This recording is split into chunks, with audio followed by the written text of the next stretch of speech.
Good afternoon from Hill the City. I'm Pastor Margie Gonzalez. I just want to bring you another Take 5 devotional today. Today I want to read out of Psalm 30 verses 4 through 5. It says, "Sing to the Lord, all you godly ones, praise his holy name. For his anger lasts only a moment, but his favor lasts a lifetime." It says, "Weeping may last through the night, but joy comes with the morning." When you're in the middle of hard times, you usually can't see your way on the other side of it. And it's hard to see the sun when you're surrounded by what feels like darkness. But these verses remind us that God can turn things around. And verse 4 starts out and it says, "Sing to the Lord, all you godly ones, praise his holy name."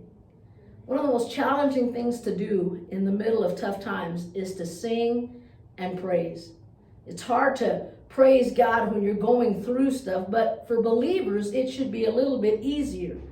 See, we should have no problem praising God in the middle of trouble because we know that the trouble is seasonal. After all, seasons change.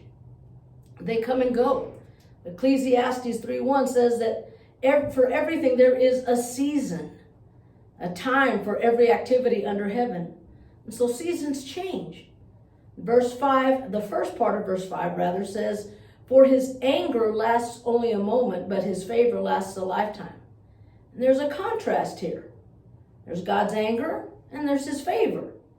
There's the contrast of a moment and the contrast of a lifetime.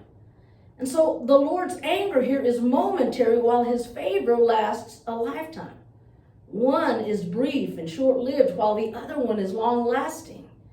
And these contrasts help us to put things in the right perspective when we're going through difficult times.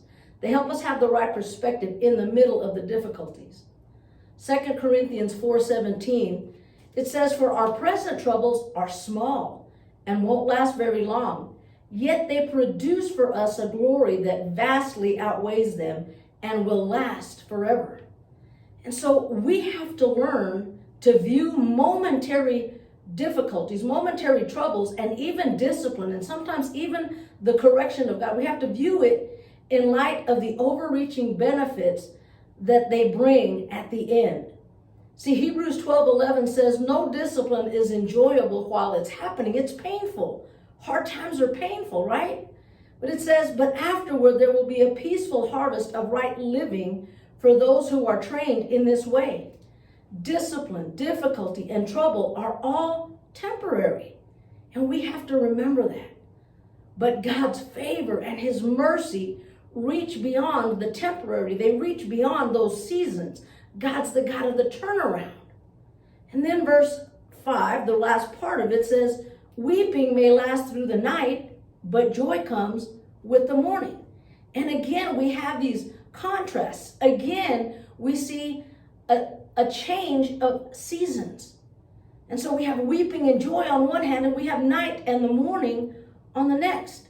And so it might seem like darkness and weeping have surrounded us in the last season that we've been going through, the season we're still in.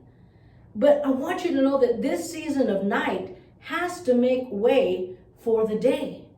The season of weeping and grief and loss has to make room for a season of joy.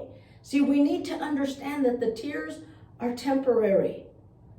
And we need to look at it in terms of how important the joy is. We need to look and understand that the joys we've had in life far outweigh the pain and the difficulties. See, God never leaves us in the season of night. He always sends the day. He never leaves us in a season of tears. He will always send joy.